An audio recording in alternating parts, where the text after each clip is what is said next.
Bonjour à tous et bienvenue dans ce nouveau numéro d'Immédiat. Bonjour Jean-Yves. Bonjour Nicolas. Et je vous rappelle qu'il est très important que vous diffusiez au maximum cette vidéo autour de vous pour lutter contre la censure douce de YouTube, qu'on soupçonne fortement de diminuer la portée de nos vidéos. Au sommaire, aujourd'hui, d'abord l'image de la semaine, celle de la cérémonie des Césars. Puis nous nous intéresserons à un an de la présidentielle, à l'emprise d'Emmanuel Macron sur les médias. Nous analyserons ensuite l'actualité médiatique de la semaine dans notre traditionnelle revue de presse. Et enfin, nous verrons autour du Covid-19, les prévisions et les questions autour de l'épidémie. Immédiat numéro 340, c'est parti.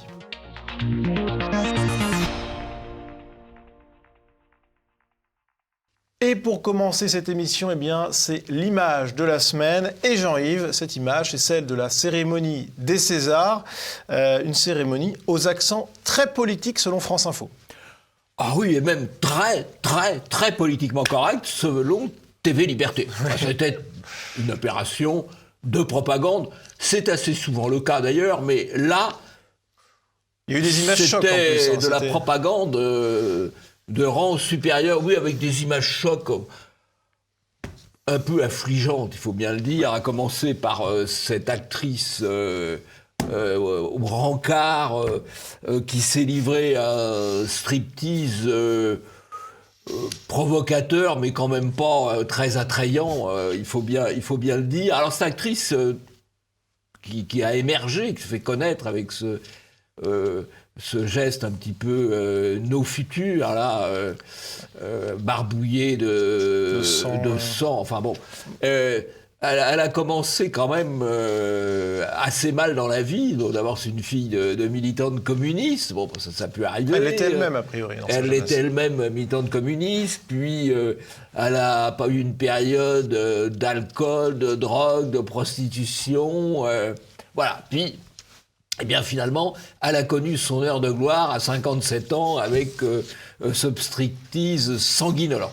Voilà, il y a eu d'autres prises de parole. Par exemple, l'acteur Fary qui a déclaré en introduction de son intervention qu'elle allait être un petit peu islamo-gauchiste. Quelle originalité. Quelle originalité. Mais c'est le vocabulaire infuse en tout cas. Oui, absolument. Oui. Et on a eu le Télégramme qui a titré « Les Césars rompent avec le passé et sacrent deux jeunes acteurs issus de la diversité ». Alors, c'est intéressant parce que le meilleur acteur, effectivement, est un acteur arabe, Sami Bouia. Et le meilleur espoir est un acteur noir, Jean-Pascal Zadi. Alors Jean-Pascal Zadi, il est arrivé et il a fait très fort puisque il a fait l'éloge d'Adama Traoré. On se souvient que l'an dernier, pour les Césars, il y avait eu une opération cette fois différente, un peu de nature féministe, anti-Polanski, et Adèle Haenel avait quitté la salle avec beaucoup de bruit et beaucoup de spectacles, sous prétexte qu'il s'agissait d'un harceleur, voire d'un violeur. Et là, pas de problème. On a fait l'éloge aux applaudissements généraux d'Adama Traoré, l'homme à la fourchette, puisque son co-détenu a reçu de l'État des indemnités pour les viols dont il a fait l'objet. Ouais, en prison, il aurait donc violé son co-détenu. Enfin, en tout cas, la justice a indemnisé le co-détenu pour ses faits. Voilà ce qu'on peut dire, mais ça fait rien, ça reste un saint et un héros, bien entendu. C'est vrai que la différence de traitement est saisissante. Alors, on a eu des réactions médiatiques à ce spectacle. On a par exemple Olivier Truchot des Grandes Gueules, Corinne Massiero à poil. En fait, ils ont décidé de se saborder définitivement. Et puis un tweet que j'ai récupéré qui m'a semblé assez amusant. Une internaute qui se demande est-ce que c'est la cérémonie des Césars ou bien un meeting du Front de gauche. Un meeting tendance Front de gauche modéré, alors. Enfin, le Front de gauche empire. Oui, parce que là, c'est assez violent. Et puis, le Figaro qui attaque la cérémonie en parlant de la plus calamiteuse de l'histoire. Et Jean-Yves, des audiences catastrophique. 2,6 millions l'an dernier, ce qui était déjà en baisse, hein, et 1,4 million cette année, c'est-à-dire pratiquement la moitié.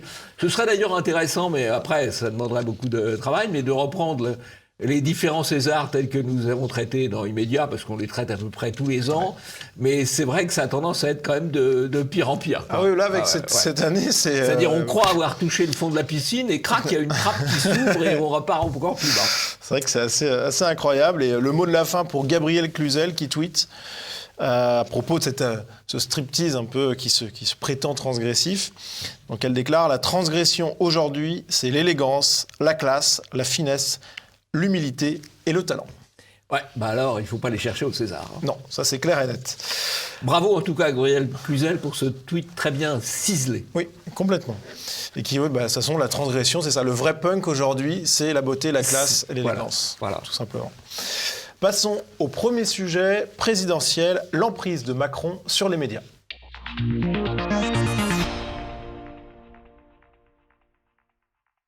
À un an de l'élection présidentielle, réalisons un petit tour d'horizon de l'emprise d'Emmanuel Macron sur les médias, en commençant par cette nomination, Cyril Graziani en route pour prendre la tête du service politique de France Télévisions. Cyril Graziani, qui est un journaliste qui parle en direct avec Macron et de manière régulière, note un confrère dans Le Figaro. Cela suscite d'ailleurs beaucoup de jalousie. Le Figaro qui continue, recruter un journaliste proche de Macron aurait potentiellement la vertu d'aider le service public à revenir dans la course aux interviews. Et d'un autre côté, un tel recrutement pourrait être perçu comme un parachutage alors que se profile l'élection présidentielle et mettre en doute l'indépendance du service public vis-à-vis de l'État actionnaire. Du côté du Monde, eh bien, la nouvelle est aussi commentée. Cyril Graziani avait fait part de sa future prise de fonction à certains membres du service avant même que sa prédécesseur ne soit informé de sa prochaine éviction, note Le Monde. Et Le Monde qui donne la parole à un collègue. Changer de chef du service politique de France Télévisions un an avant une élection présidentielle est maladroit. Cyril Graziani se vante lui-même de commenter The Voice avec le président le samedi soir par texto, assure un autre confrère. Et un membre de la rédaction de France Info conclut « Ces nominations relèvent plus d'une volonté de faire plaisir au pouvoir que d'une vraie envie de mettre les gens au pas. Les journalistes ne sont pas aux ordres. » Voilà la conclusion, Jean-Yves. C'est beau, c'est beau, c'est beau, c'est beau. Alors, indépendamment du fait de savoir si les journalistes sont aux ordres ou pas, on y reviendra tout à l'heure, puis je pense que nos spectateurs ont quelques idées sur la question, il faut bien comprendre quel est le rôle du rédacteur en chef, du chef du service politique. En fait, c'est un rôle essentiel. C'est le rôle qui consiste à choisir les sujets, à choisir le temps qu'on consacre au sujet, à choisir l'angle des sujets. Et par là même, c'est ce qui crée le climat d'une élection. Parce que les gens vont voter plus ou moins dans un sens, plus ou moins dans un autre, vont se mobiliser plus ou moins dans un sens, plus ou moins dans un autre, en fonction du climat de l'élection. Et donc, c'est absolument essentiel. À la limite, même dans l'hypothèse que je ne crois guère que le journaliste derrière est indépendant, il traite quand même le sujet qu'on lui dit de traiter, et si on lui donne 30 secondes, il fait 30 secondes, si on lui donne 5 minutes, il fait 5 minutes. Voilà, c'est tout. Après, c'est un rôle énorme. À la limite, quel que soit ce qu'il dit. Donc, c'est tout à fait central de mettre à la manette des hommes proches du pouvoir et de Macron. Voilà. Ouais, un an d'élection présidentielle, c'est évidemment pas innocent. Et ce qui est intéressant, c'est que Laurent Guimy, qui est le directeur de l'information de France Télévisions, a été questionné par le JDD sur cette nomination. Et il a assuré « France Télévisions est plus indépendant que jamais ». Ah, c'est beau, c'est beau, c'est beau. C'est orwellien. Je pense qu'il s'amuse. Alors, il dit ça, et il dit ça au JDD, c'est-à-dire le journal de Lagardère, qui est dépendant du pouvoir. Il a reçu récemment, d'ailleurs, une aide de 500 millions d'euros. Voilà, donc c'est assez amusant. Et quant à l'indépendance, on avait dit, ce qui nous avait quand même assez surpris, même nous avait surpris, que les rédacteurs, les journalistes de France Télévisions ont un intéressement à traiter une prime, ce sont des chasseurs de primes, en fonction du fait qu'ils mettent dans leur reportage de la diversité, entendez des origines ethniques différentes des origines ethniques françaises traditionnelles, et de l'Union européenne. Donc, ils sont indépendants, mais enfin, ils sont primés quand ils vont dans le bon sens. C'est ce qu'on appellerait presque un publi-reportage, en l'occurrence, oui, quasiment. Oui. Donc c'est effectivement l'indépendance, on en est loin. Alors, autre actualité médiatique qui a un petit peu trait avec cette prise de pouvoir des proches d'Emmanuel Macron dans les médias, eh bien, c'est la vente du groupe M6 RTL qui est actuellement étudiée. Les prétendants ont déposé leurs offres et le magazine Challenge note que la vente de M6 attise convoitise et grande manœuvre, Jean-Yves, ce qui n'est pas forcément étonnant d'ailleurs. Alors, M6, c'était une très belle télévision populaire, avec des émissions populaires comme Top Chef, comme Chercher un appartement ou une maison. Donc, ça touche une clientèle qui est tout à fait important, un segment électoral important, qui correspond d'ailleurs un peu au segment électoral de Marine Le Pen en termes sociologiques. Et donc, évidemment, le pouvoir, il veut prendre ça en main. Alors, il y a plusieurs candidats. Il y a Bolloré, je crois, le groupe Vinci, mais en fait, il y a tous les gros. Il y a TF1, qui a une offre économique relativement intéressante, puisque il pourrait faire de la synergie entre les deux télévisions. Théoriquement, selon Capital, et selon des observateurs, c'est l'offre la plus correcte économiquement. C'est la plus correcte économiquement, mais la plus correcte politiquement, c'est la troisième. C'est celle de Niel, Pigasse, Capton, c'est-à-dire, là aussi, Niel, c'est Le Monde, Niel, c'est Nice Matin, Niel, c'est la Provence. Il a l'alliance d'Arnaud, d'ailleurs. Arnaud, c'est Le Parisien. Voilà. Donc, et d'ailleurs, Bernard Arnault qui soutient cette proposition de Xavier Niel. Cette offre, donc ils ont les moyens. Ça veut dire qu'ils ont les moyens de surenchérir éventuellement. Le CSA va donner son avis. Quand on connaît la manière dont fonctionne le CSA, on peut se demander s'ils ne pousseront pas la solution Niel, Pigasse et compagnie, qui a priori est quand même la plus intéressante du point de vue du pouvoir macronien. Voilà. Même si le groupe Bouygues n'est pas non plus un opposant féroce. Le groupe Bouygues n'est pas un opposant féroce, mais il ne faut pas en être trop dépendant non plus. Non, mais c'est vrai. Voilà. Donc on verra laquelle des offres sera la victorieuse dans cet appel d'offres, soit la plus économiquement correcte, soit la plus politiquement correcte. On verra ça, on suivra ça évidemment dans les médias. Et j'arrive pour conclure un petit peu cette partie sur l'emprise d'Emmanuel Macron dans les médias. Eh bien, quel regard on peut avoir à un an d'élection présidentielle sur cette emprise ? Il a déjà tout le bloc Lagardère, c'est-à-dire Paris Match, puis un certain nombre de radios. Il y a BFM avec Fogiel, qui est vraiment son homme. Il y a France Télévisions avec Madame Ernotte. Il y a Radio France avec Sybille Veil, qui est une ancienne camarade de promotion de l'ENA de Macron. Enfin, ça se présente pas mal, finalement, cette élection. Voilà. Alors, le seul groupe qui échappe en partie à cela, c'est Bolloré, et notamment avec CNews, une partie de CNews. Et puis, bien sûr, les médias alternatifs, mais qui n'ont pas la puissance de feu.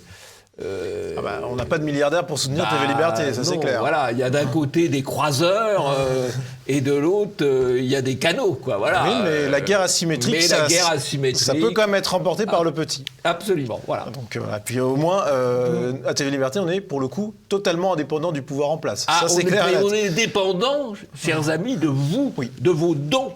Il n'y a pas de milliardaire derrière TV Liberté, mais il y a une multitude de petits donateurs. Donc mobilisez-vous, on a besoin de vous en permanence. C'est vrai. Vous voyez qu'on développe le nombre des émissions, voilà. Ouais, effectivement, et on s'attache à analyser un petit peu cette emprise d'Emmanuel Macron et de ses proches dans les médias, et ça sera un sujet évident durant l'année qui vient avant la présidentielle. Passons à la revue de presse.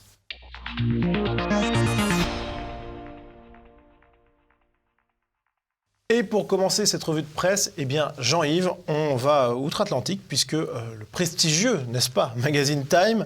Qui nous a expliqué comment Biden avait pu être élu grâce à une série de manœuvres c'est vrai. Que d'autres que nous pourraient qualifier de complotistes. Eh bien, en tout cas, le Time a mis en une Elliot Page, qui est une personne transgenre, puisque son identité précédente, c'était Ellen Page, c'est-à-dire une actrice qui a fait des films reconnus. Et donc, désormais, elle est devenue un homme. En tout cas, elle veut qu'on la considère comme un homme. Et elle est en une du Time.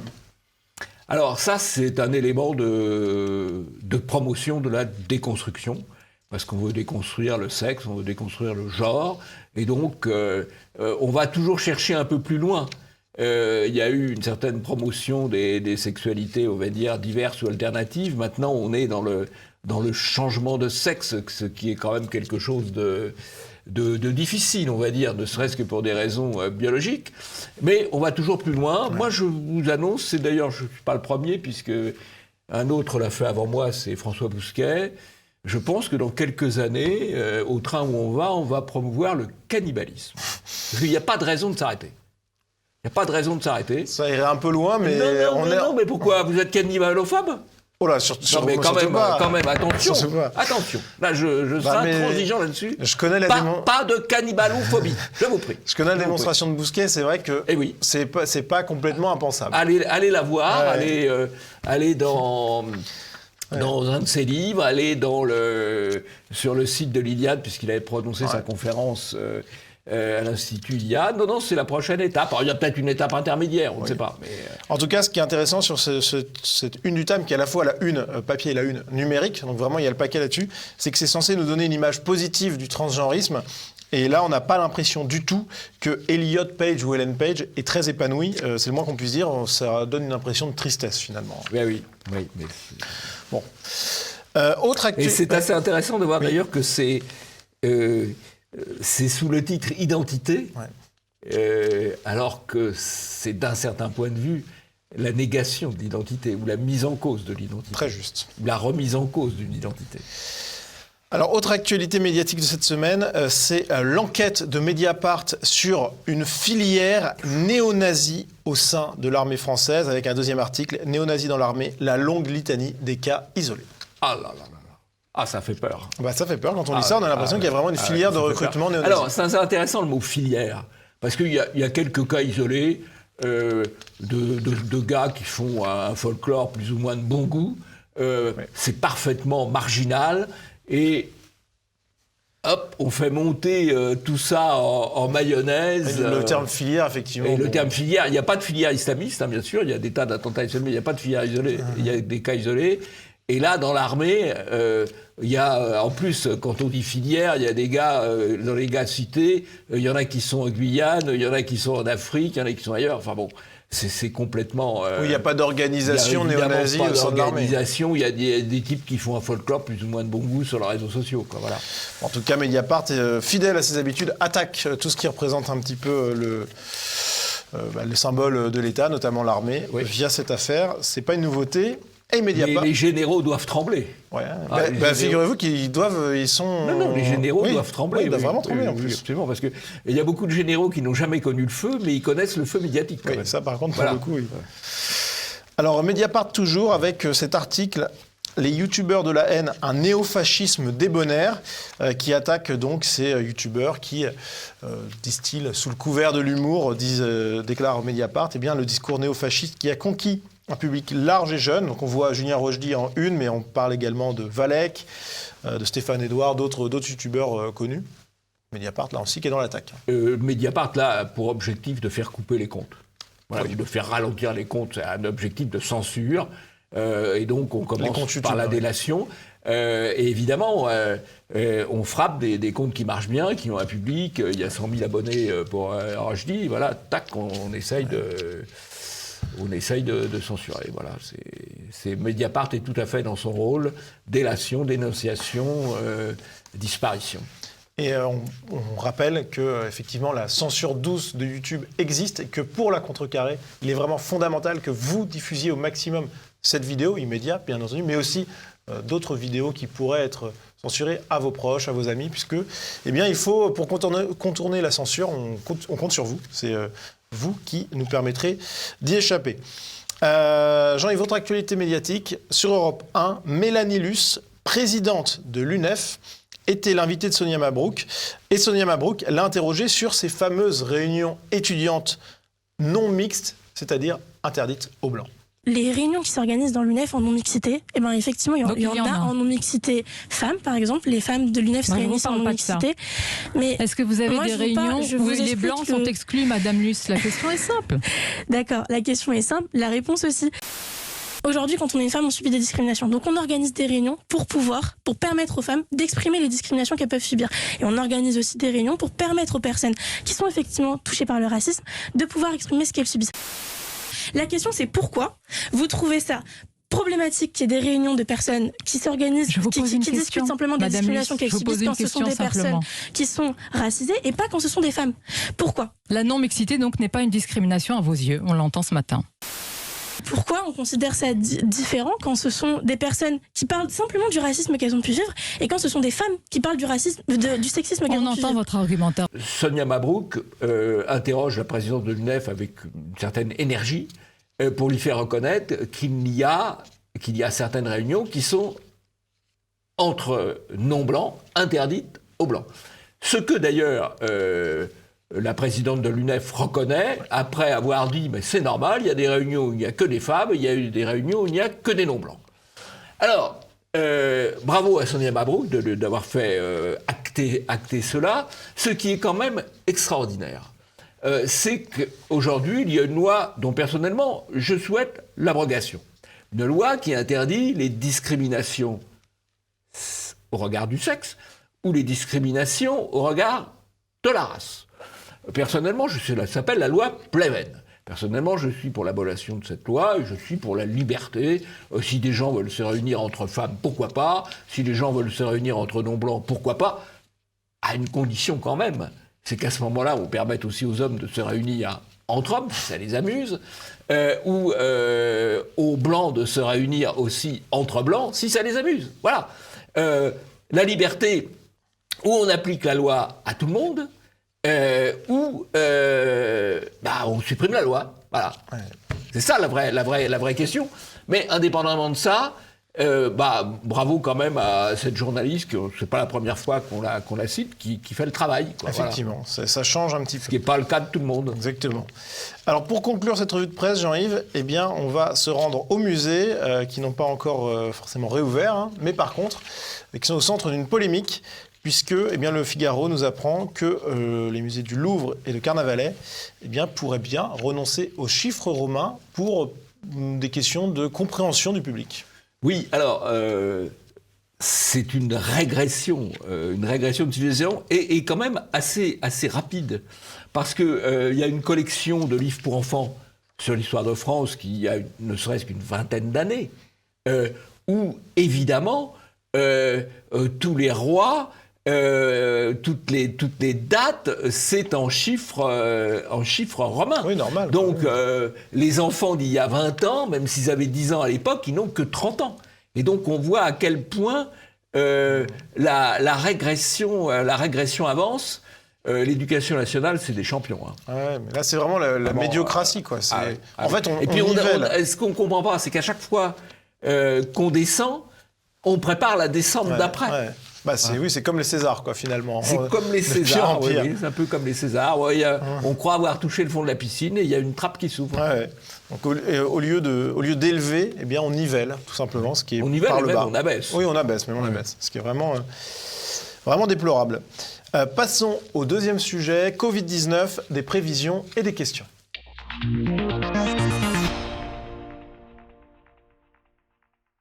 Et pour ouvrir ce deuxième sujet, nous allons nous intéresser à l'émission Envoyé spécial qui a enquêté sur l'origine du Covid-19 et qui tweet « 3 mois avant le début de la pandémie, la base de données de l'Institut de virologie de Wuhan est supprimée.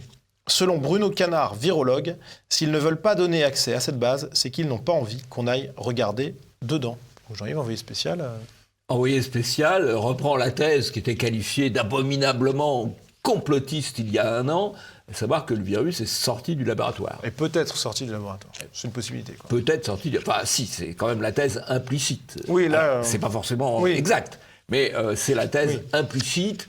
On a oublié le pangolin, le malheureux pangolin qui a bien servi, sans doute, à cacher un petit peu une hypothèse plus discutable, plus forte. Et je rappelle d'ailleurs à nos téléspectateurs que là, on marche sur des œufs sur cette question du Covid-19, puisqu'on a déjà eu une censure sur votre chaîne Jean-Yves de Immédiat à propos du Covid-19, donc on est très précautionneux.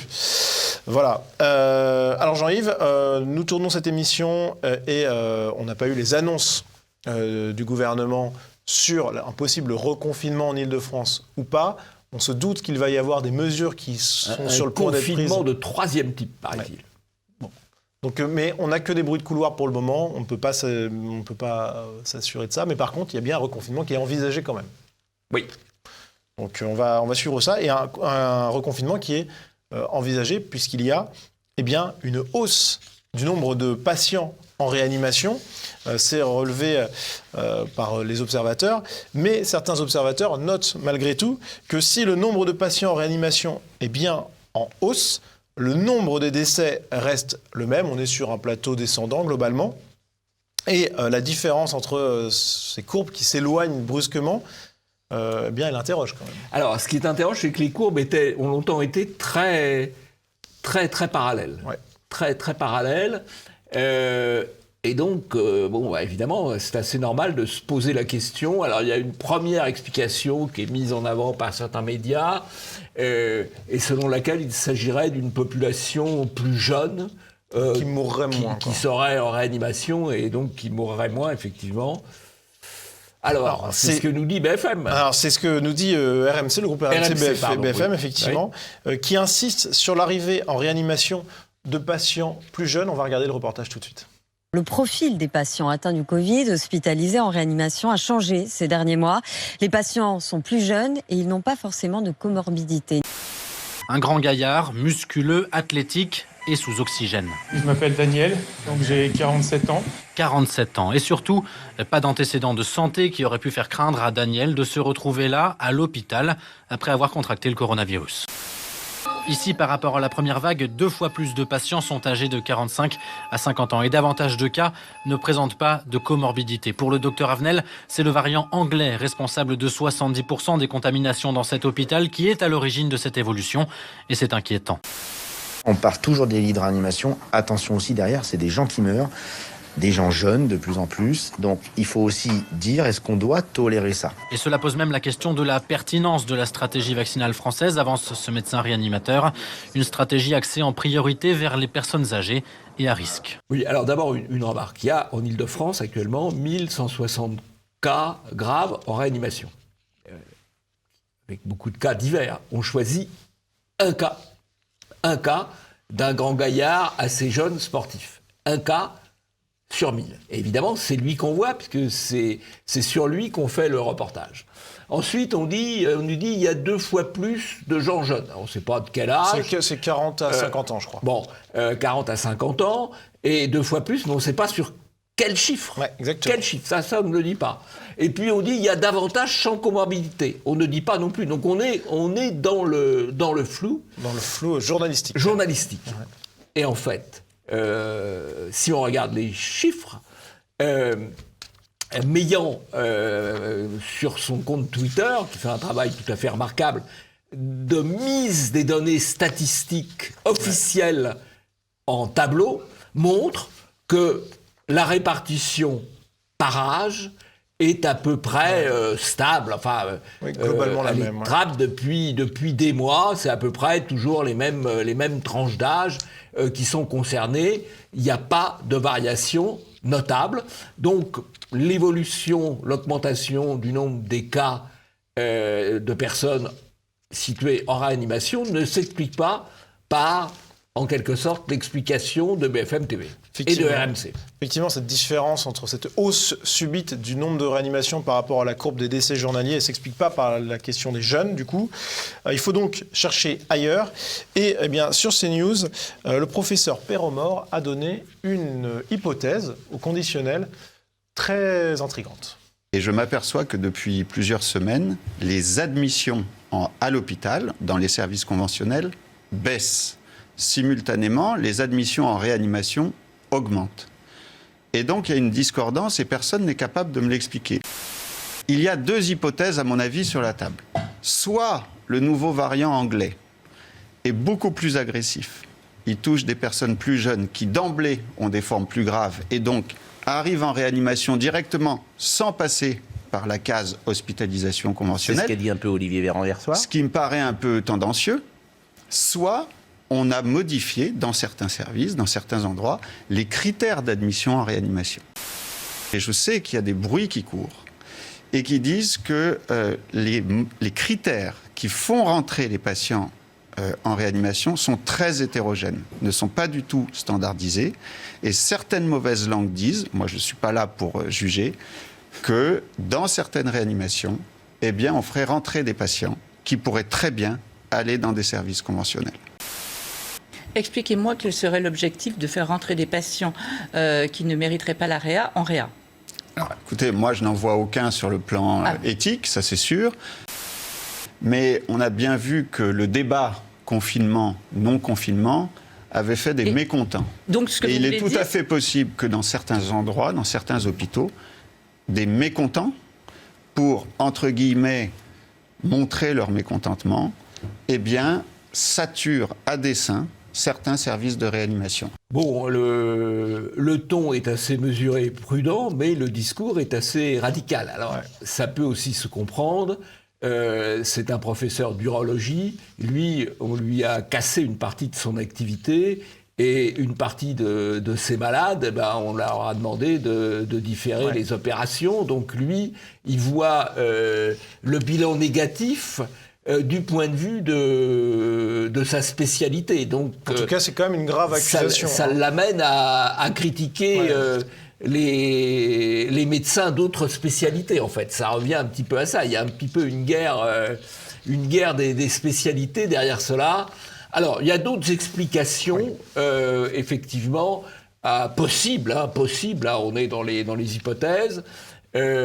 À cette discordance entre le nombre des réanimations et le nombre des hospitalisations et le nombre des décès. Et là, c'est Martin Blachier qui émet une hypothèse. Voilà. Une hypothèse qui finalement se rapproche un petit peu de celle du professeur Perromort en enlevant le côté intentionnel et polémique, mais qui est assez cohérente.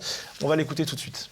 Il faut comprendre que dans la tête d'un réanimateur, un patient n'est bien pris en charge qu'en réanimation médicale. Donc si vous avez des lits qui sont disponibles en réanimation médicale, des patients qui pouvaient être pris en charge ailleurs, essentiellement en optiflow, c'est pas encore l'intubation, c'est l'étape d'avant, sont passés en réanimation médicale parce qu'on considère qu'ils seront mieux pris en charge. Donc finalement, c'est pour le bien du patient. Mais quand on interprète les chiffres, on est obligé de prendre en considération ce phénomène. Sinon, on est catastrophé par une explosion des réanimations. Oui, alors là, l'explication est finalement plus raisonnable. Qu'est-ce qui s'est passé ? Effectivement, il y a eu des instructions consistant à suspendre un certain nombre d'opérations pour laisser des places disponibles en cas de réanimation, de besoin de réanimation. Eh bien... les places disponibles, assez naturellement, elles sont occupées et on peut, c'est ce que dit Blachier, on peut envoyer des gens qui auraient pu rester au stade en deçà et qui sont plutôt pas plus mal là d'ailleurs, peut-être même mieux. Oui, mais c'est parce qu'ils sont mieux, du coup les médecins veulent les mettre en réa. Après, il ne faut pas en tirer des conclusions excessive quant à l'évolution de l'épidémie. Surtout que c'est plutôt bon signe, puisque si des gens sont sous optiflow, c'est-à-dire un flot d'oxygène léger, sont placés dans les lits de réanimation, c'est parce qu'ils sont forcément un petit peu mieux traités, mais ça veut dire aussi qu'il y a des places disponibles, finalement, en réanimation, qui ne sont pas prises par des cas plus graves. Et donc, finalement, cette hausse des entrées en réanimation, finalement, c'est plutôt ça semble plutôt pouvoir être une bonne nouvelle, parce que ça veut dire qu'il y a des places qui se sont libérées. Bon, c'est difficile de voir. D'ailleurs, tout ce débat est très compliqué. Par exemple, quand on compare les lits de réanimation en France et en Allemagne, il y en a beaucoup plus en Allemagne, mais la définition peut-être pas exactement la même. Là, on est dans des... C'est le problème des statistiques publiques. Hein. Les données... elles sont complexes à réunir. Les données, elles sont complexes, forcément. Même indépendamment de toute volonté de dissimulation et de manipulation, les données sont par nature complexes. Eh bien, une statistique qui nous vient du Canard enchaîné. En mars 2020, il y avait 2500 lits de réanimation en Ile-de-France. Et en Ile-de-France, aujourd'hui, on est à 1700 lits de réanimation, donc on a une baisse significative. Oui, alors là, c'est assez incompréhensible, franchement. Si l'information du Canard enchaîné est exacte, c'est quand même assez incompréhensible. Et bien justement, sur cette question de la saturation des réa et des lits, qui pourraient être ouverts pour soulager les réa, je vous propose d'écouter un médecin sur LCI. Moi, je suis dans un hôpital, on peut ouvrir 100 lits du jour au lendemain. Pourquoi on ne le fait pas? Vous êtes dans un hôpital où on pourrait ouvrir à l'Hôtel-Dieu, bien sûr. La réal a été désaffectée il y a 5 ans. On l'a visité la semaine dernière. Tout est prêt, les fluides, l'oxygène, etc. Alors, on va nous dire, mais non, c'est pas une réa. Eh bien, alors mettons des lits de pré-réa, justement. Ou des lits pour pouvoir faire sortir les malades de réa qui n'ont plus besoin de soins de réanimation, mais dont on est coincé. Ils sont coincés dans la réanimation parce qu'il n'y a pas d'aval. Il n'y a pas de lit d'aval. Mais on ne veut pas, et ça c'est l'autorité administrative qui ne veut pas créer de lits pérennes. Ils veulent juste pousser un peu les murs, faire un peu de show avec les transferts pour éviter d'assumer la responsabilité de dire on crée des lits, ce qui voudrait dire on a fait une connerie en les fermant ces dernières années. Voilà encore une opinion différente. Je dois dire c'est intéressant d'avoir ces points de vue-là, qui sont des points de vue de médecins. Qui sont ni plus ni moins qualifiés pour parler que d'autres médecins qui portent la parole peut-être plus officielle. Ce sont des professionnels qui parlent, qui ont des points de vue. C'est pas anormal qu'ils aient des points de vue différents d'ailleurs. Non, ça fait partie de la diversité, de l'appréhension du monde et de l'appréhension des difficultés d'une profession. Ça montre en tout cas que des solutions possibles. S'il y a de la volonté politique, globalement, il y en a. Volonté politique et administrative. Oui, mais enfin, le politique doit diriger l'administration, surtout en période de crise. Donc l'excuse, c'est les administratifs, ne me paraît pas acceptable, surtout en période de crise, puisque c'est le rôle du politique de prendre des décisions exceptionnelles. Dire c'est l'administration qui nous bloque, ça, c'est la négation du rôle du politique, qui fasse autre chose. Non mais je suis tout à fait d'accord avec vous, mais a priori il y a quand même une barrière administrative aujourd'hui, ce qui montre que les gouvernants sont peut-être pas au niveau, mais on emploie là encore du conditionnel bien sûr. Et pour finir ce petit tour d'horizon du Covid-19, Jean-Yves, eh bien, je vous propose un petit point sur les prévisions INSERM qu'on suit depuis quelques semaines maintenant. Oui. Donc ces prévisions qui étaient utilisées pour proposer un confinement. Il y a quelques semaines, Olivier Véran qui avait fait un point presse avec le 14, le 13, le 15 février. Oui, voilà, avec la chercheuse qui avait mené cette équipe de l'INSERM. Et donc... pour rappel, nous sommes aujourd'hui à environ 10 200 admissions hospitalières par semaine. Dans le cas, alors il y avait plusieurs scénarios. Chiffres officiels. Chiffres officiels, Santé publique France. Santé publique France, oui. Donc le scénario INSERM avait trois pistes. La première, s'il y avait un relâchement dans les attitudes générales et dans la répression, on va dire, sanitaire. S'il y avait ce relâchement, l'INSERM prévoyait 33 000 admissions hebdomadaires. Donc là, on est à 10 200. 3 fois plus. Ouais. 3 fois plus. Et il y a eu plutôt un léger relâchement. On sent quand même qu'il y a un relâchement général dans la population. Une certaine lassitude. Oui, voilà. Alors, autre scénario, si les mesures étaient renforcées cette fois-ci, alors peut-être pas jusqu'au reconfinement, mais avec des mesures sanitaires renforcées, eh bien 14 000 admissions hebdomadaires étaient prévues. Donc 14 000 par rapport à 10 200. 40% d'écart. Voilà, on est en dessous. Et si rien ne changeait dans les mesures, ce qui officiellement a donc été le cas, eh bien l'INSERM prévoyait 20 500 admissions hebdomadaires. C'est-à-dire 2 fois plus que ce qui est observé. Il faut savoir, c'est quand même intéressant, il faut savoir que ce sont ces études-là qui ont alimenté le climat depuis maintenant 1 mois. Ouais. Ce sont ces études-là qui sont démenties par les faits. J'ai vu que Libération avait publié un article pour dire que toutes les prévisions étaient vérifiées. Ouais. Alors, on n'a pas besoin de remonter très loin pour voir que la prévision Elle promue quand même une étude INSERM promue par le ministre qui a fait la conférence de presse. Cette fois, c'était pas avec Karine Lacombe, c'était avec cette chercheuse italienne. Alors cette chercheuse, elle a trouvé des chiffres qui ne correspondent pas à la réalité. C'est très difficile de prévoir. Oui, on ne peut pas forcément lui jeter la pierre. C'est très difficile, bien sûr. Mais par contre, Olivier Véran, qui l'a fait venir en conférence de presse hebdomadaire, c'est un peu engageant politiquement, théoriquement. Enfin, pas certain qu'il en tire les conclusions. C'est d'ailleurs une spécificité française par rapport à d'autres pays, l'espèce de confusion entre le politique et le scientifique. Alors que ce sont deux domaines qui devraient rester relativement étanches. C'est le politique qui décide.